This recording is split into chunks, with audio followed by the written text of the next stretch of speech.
नाज़रीन आदाब, मैं हूं विशाल आजम और आप देख रहे हैं न्यूज़ प्रोग्राम कह कर ही मानेंगे में आज हम सबसे पहले तो आपको ये बता दें कि ये एक बहुत अच्छा निशान है, एक अच्छी खबर मानी जा सकती है कि कोरोना के केसेस मुल्क में लगातार कम होते जा रहे हैं। जो पिछले 24 घंटों का जो आदाद शुमार है 24 घंटों के, उसके मुताबिक न सिर्फ ये कि कोरोना के केसेस भी कम हुए हैं बल्कि जो अमवात का सिलसिला है, यानी जो 24 घंटों के अंदर जो मौतें दर्ज की गई हैं उसमें भी खासी कमी देखी गई है। लेकिन जो अब यहां से चौंकाने वाली बात या थोड़ा हमें और ज्यादा अलर्ट करने वाली बात ये है हम सबको कि जो हमारे जो माहिरीन हैं शोबा सेहत के, वो ये कह रहे हैं कि ये अभी कुछ दिनों तक और ऐसा चलेगा, लेकिन अब जो तीसरी लहर है जिसके बारे में वो आगाह कर रहे हैं, वो कह रहे हैं कि तीसरी लहर बहुत खतरनाक हो सकती है और किसी भी दो लहर के बीच 5 से 6 महीने का वक्फा होता है। इसका मतलब यह है कि चंद महीनों के बाद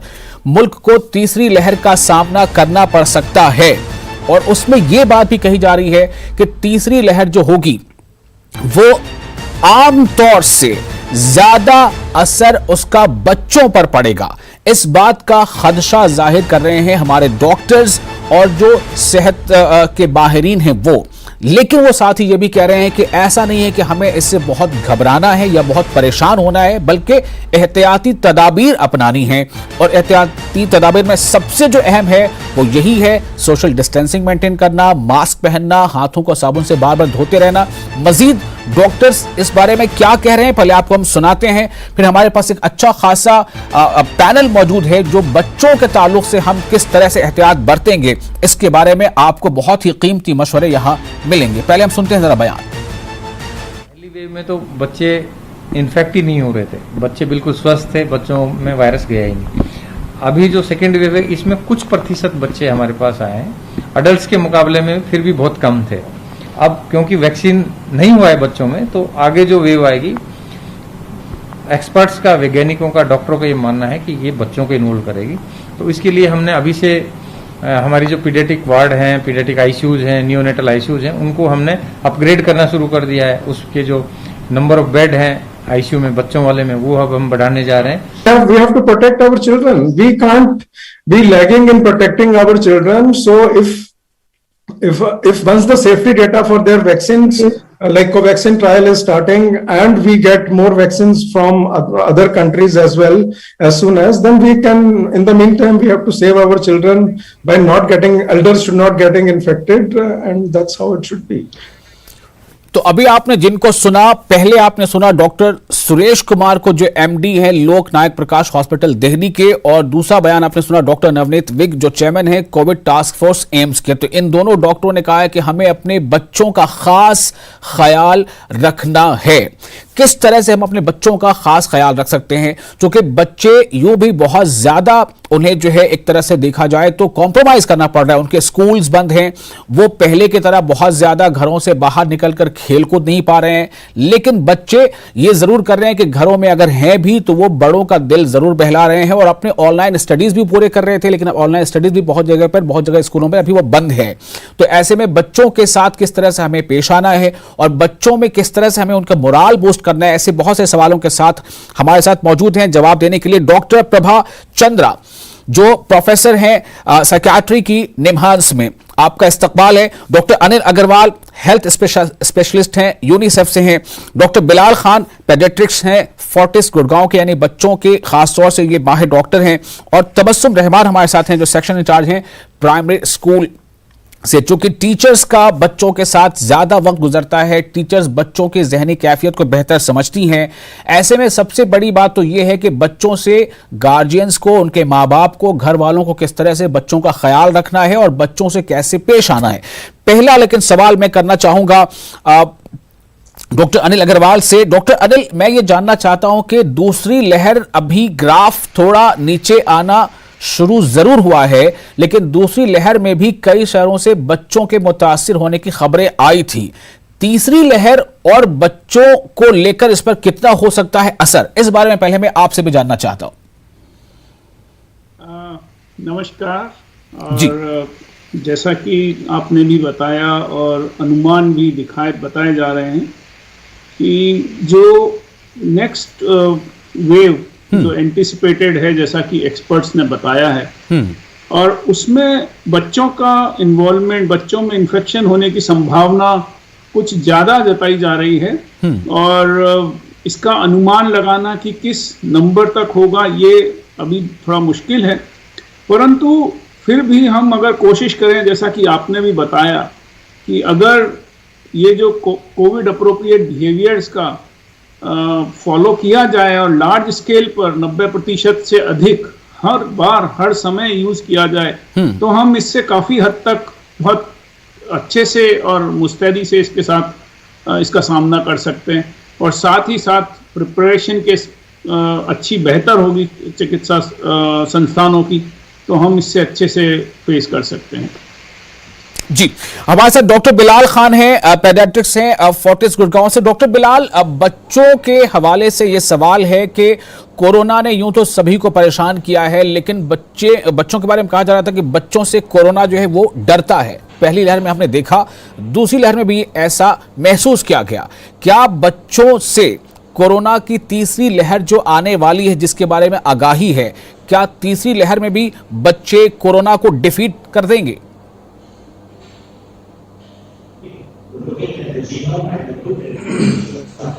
ऐसा हमें उम्मीद करनी चाहिए जी कि जो सिम्टम्स रहेंगे, जो डिसीज की सीवियरिटी रहेगी थर्ड वेव में, वो सेम ऐसी रहेगी जैसे फर्स्ट और सेकंड में है।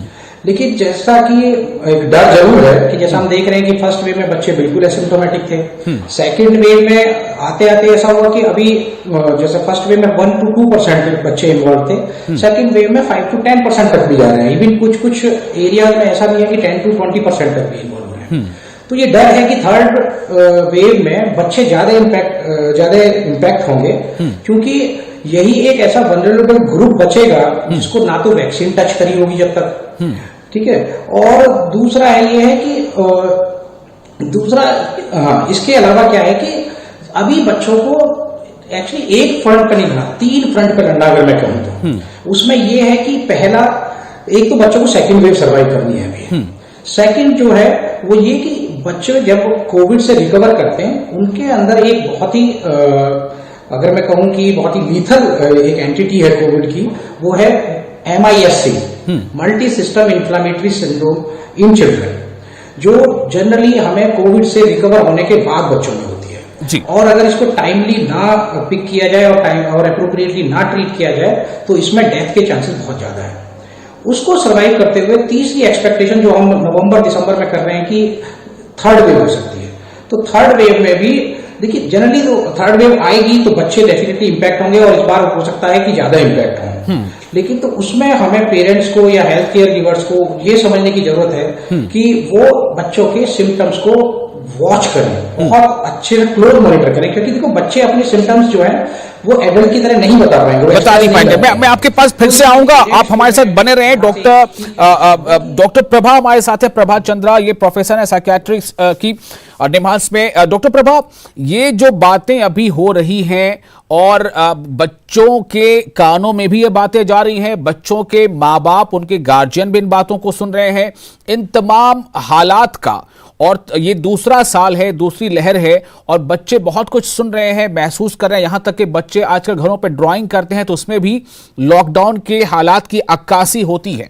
मैं ये जानना चाहता हूं कि बच्चों की ज़हनी कैफियत इस वक्त कैसी होगी और गार्जियंस को क्या कदम उठाने चाहिए कि बच्चे अंदर से और स्ट्रांग महसूस करें?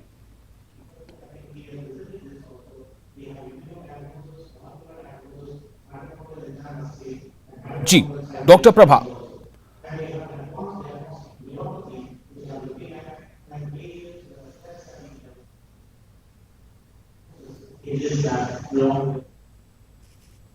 डॉक्टर प्रभा, आपको मेरी आवाज मिल पा रही है? चलिए मैं दोबारा उनके पास जाऊंगा। फिलहाल इन्हीं सवाल को लेकर मैं जाना चाहता हूं तबस्सुम रहमान के पास, जो सेक्शन इंचार्ज हैं प्राइमरी स्कूल में। तबस्सुम, बच्चों से आमतौर से इंटरेक्शन माँ बाप के बाद सबसे ज्यादा, बल्कि माँ बाप से ज्यादा कह लें अक्सर औकात में, तो वो टीचर्स का होता है। आपने पिछले साल जो कोरोना की लहर थी और इस साल क्या महसूस किया है? बच्चों की जहनी कैफियत किस तरह की चल रही है इन दिनों?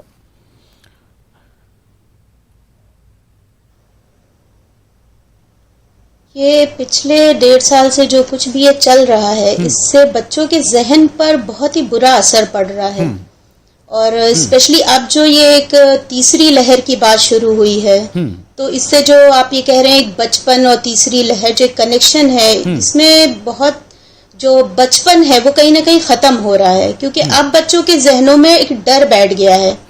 अभी तक ये था, जैसे कि आपने कुछ देर पहले कहा कि कोरोना बच्चों से डरता है। अब जो हम ये बातें कर रहे हैं कि कोरोना अब बच्चों को अफेक्ट करेगा और सबसे ज्यादा शिकार इसके बच्चे होंगे, तो कहीं ना कहीं ये बच्चों के जो मेंटल स्टेटस है, मेंटल उस पर बहुत बुरा असर डाल रहा है। और एक उस्ताद की हैसियत से, एक पेरेंट की हैसियत से हम लोग का ये फर्ज बनता है कि हम इस स्ट्रेस को कहीं ना कहीं खत्म तो नहीं कर सकते, लेकिन कम करने की एक बहुत बड़ी जिम्मेदारी हम सबके कंधों पर इस वक्त है कि हम जो भी बच्चों को फीड करें वो इस तरह से करें कि उनको डराएं नहीं। जैसे बच्चे 2 फेजेस में कोरोना था, वो बच्चों से डरता था, तो बच्चों के जहन में को ये फीड करना है कि बेटा अब ये आप इसको भी पार करोगे, कुछ डरने की बात नहीं है। ये एक बीमारी है, एक ये सदी की जो कहते हैं वबा है। हर सदी में एक बार एक वबा आती है, ये वबा है, एक बीमारी है।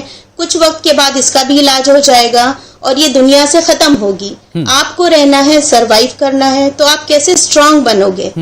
तो बच्चों को पॉजिटिव वे में हमें डील करना है, उनको जो भी हमें सिखाना है एक पॉजिटिव वे में, नेगेटिविटी खत्म करनी है हमने बच्चों के जहन से। जी, लेकिन ये कैसे कर पाएंगे? सवाल यही है, क्या आपने महसूस किया कि बच्चों के जहनों में कुछ नेगेटिविटी आ गई है और किस तरह से इस नेगेटिविटी को अगर आ गई है तो हम दूर कर सकते हैं? बच्चों से आपका वक्त ज्यादा बच्चों में जाता है, टीचर्स का, टीचर ने क्या महसूस किया है? जी, अभी तो ऑनलाइन बच्चों के साथ जो भी है, तो वो इंटरेक्शन ये होता है कि सिर्फ हमने होमवर्क दिया और बच्चों ने किया उसको। तो एक प्रॉपर प्लानिंग जो है, वो जो एक टेक्स्ट बुक के सिलेबस को पढ़ाना, उससे कहीं हटकर एक प्लानिंग ऐसी करनी है कि हमें बच्चों को कुछ इस तरह की एक्टिविटीज देनी है जिससे कि बच्चे इस माहौल से थोड़ा सा अपने जहन को अलग कर पाएं। चलिए, मैं आपके पास फिर आऊंगा। डॉक्टर प्रभा हमारे साथ जुड़ चुकी हैं और डॉक्टर अनिल अग्रवाल, डॉक्टर बिलाल, आप दोनों ने भी इस बात को यहां बताया है कि तीसरी लहर हो सकता है कि बच्चों पर ज्यादा असरअंदाज हो, लेकिन हमारे पास अभी वक्त है। हम पहले से कैसे इसकी तैयारी कर लें, बच्चों को हम कैसे एक फाइटर बना दें। डॉक्टर प्रभा चंद्रा हमारे साथ जुड़ी हैं, प्रोफेसर है साइकियाट्री की। डॉक्टर प्रभा, बच्चों को हम कैसे मोरल बूस्ट कर सकते हैं? देखिए, ऐसा है कि बच्चे जो हैं अलग अलग उम्र में अलग अलग तरीके से हमने उनसे बात करना जरूरी है। जो बच्चे 3 साल से 7 साल तक हैं उनसे अलग किस्म से बात होगी, 7 साल से जो 12 साल तक है उनसे अलग किस्म से बात होगी, और जो 12 साल से बड़े हैं, जो जिनकी समझ थोड़ी ज्यादा है, उनसे अलग किस्म से कम्युनिकेट करना है। तो ये जो पेरेंट्स का कम्युनिकेशन होता है, ये टीचर्स का कम्युनिकेशन होता है, ये बहुत अहम रखता है। बच्चों के साथ पहली बात तो यह है कि उनसे पूछना चाहिए कि वो पहले क्या जानते हैं इसके बारे में। क्या होता है कि बहुत गलत फहमियां होती हैं, बच्चे के मन में डर रहता है, तो पहले ये जानिए कि वो क्या समझ चुके हैं, क्या जान चुके हैं अपने आसपास से, और जो गलत फहमियां है उसको हटाइए। और उसके अलावा जो है सही मतलब जो उसका नॉलेज है बच्चों को देना जरूरी है। और ये भी बताना, जैसे अभी मैडम ने बताया कि ये भी बताना जरूरी है कि जैसे आम तौर से जो लोग होते हैं उनको ज्यादा प्रॉब्लम नहीं होगा, और आप क्या कर सकते हैं अपने को बचाने के लिए। क्या है ना कि घर में सब सुनते रहते हैं बच्चे। नॉर्मली क्या होता था कि बच्चे स्कूल में जाते थे, वो बोलेंगे हमारी अम्मी ने ऐसे कहा, हमारे अब्बा ने ऐसे कहा, और बाकी बच्चे बोलेंगे नहीं नहीं नहीं ये गलत है, जो तुम कह रहे हो गलत है, हम अपनी साइंस टीचर से बात करेंगे। अब वो जो है वो हट गया है।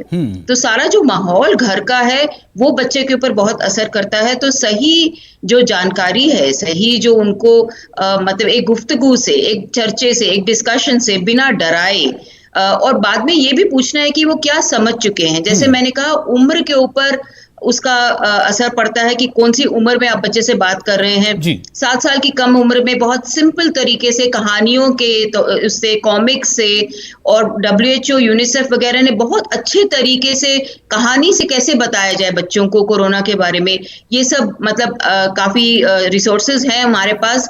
तो ये तैयारी करना, अभी से बच्चों को तैयार रखना बहुत जरूरी चलिए, मैं है। आपके पास फिर लौटूंगा। मैं सीधे फिर से रुक करूंगा डॉक्टर अनिल अग्रवाल आपका। डॉक्टर अनिल, अब हमें मेडिकल टर्म्स में बताइए कि ये बच्चों के लिए अगर वाकई खतरा है तो बच्चों से बहादुर कोई होता भी नहीं, मैं जानता हूं। मुझे ये बताइए कि बच्चों में बहादुरी और कैसे लाई जाए, किस तरह की तैयारी कराई जाए कि बच्चे आने वाले उस मौके का सामना करने के लिए बिल्कुल खुद को तैयार पाएं, बच्चों के माँ बाप खुद को तैयार पाएं।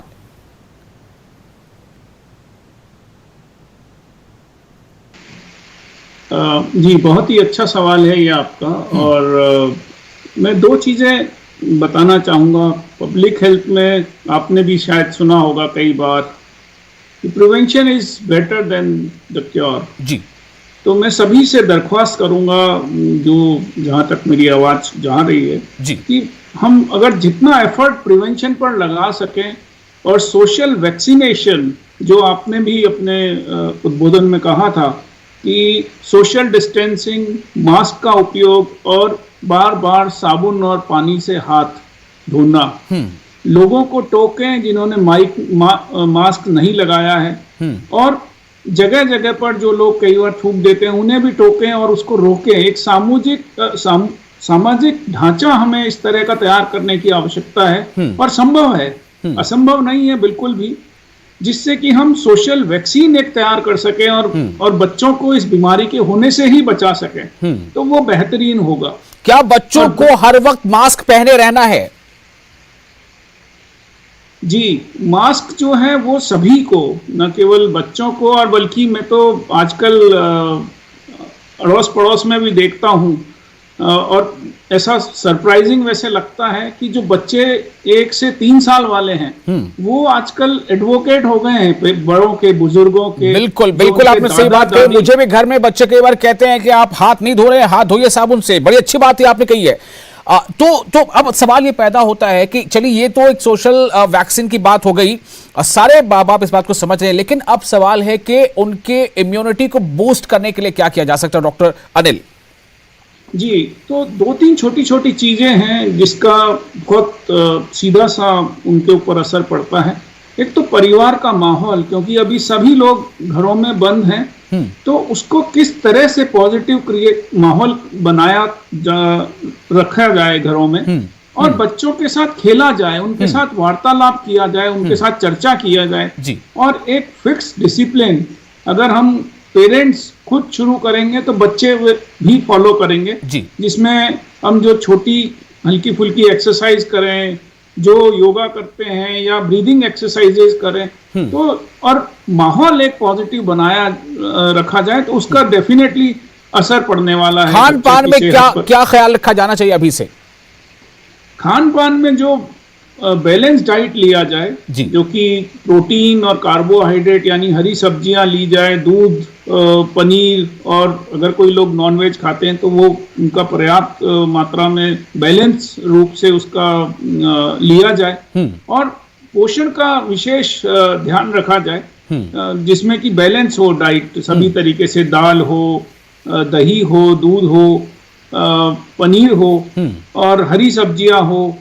तो इन सब को जो बेसिक्स है, इसमें कोई अलग से कुछ करने की आवश्यकता नहीं है, पर जो बेसिक्स हैं नॉर्मल बॉडी के न्यूट्रिशन के लिए, उनको इस बार और थोड़ा जोर लगाकर हमें देखने की जरूरत है। जी, तो बच्चों के लिए ये बहुत अहम यहाँ पर जानकारी मिली है कि बच्चों को, एक तो खुद बच्चे जो है वो बड़ों को हमेशा याद दिलाते रहते हैं कि देखिए आपको हाथ धोना है, देखिए आपको मास्क पहनना है। ये बहुत अच्छी बात है, बच्चे बहादुर होते हैं, बच्चे समझदार होते हैं। और दूसरी अहम बात ये डॉक्टर साहब ने कही है कि बच्चों को दूध, पनीर, हरी सब्जियां, दालें, और अगर नॉनवेज बच्चे खाते हैं तो नॉनवेज का भी प्रॉपर जो है डाइट, बैलेंस डाइट उनको देना बहुत ज़रूरी है। और बहुत ज़रूरी है कि बच्चों के साथ बिल्कुल मिलजुल कर रहा जाए, उनके साथ हंस खेल कर रहा जाए। और वक्त की थोड़ी कमी है, मैं माजरत चाहूँगा, तमाम मेहमानों से हमें इजाज़त लेनी होगी। और नाज़रीन, आपका भी शुक्रिया, आपने अपना कीमती वक्त दिया। तो बच्चे बहादुर होते हैं, बच्चों को एक बार फिर तीसरी लहर के आने से पहले तैयारी भी करनी है और इसे साबित भी करना है। बहुत शुक्रिया, आदाब।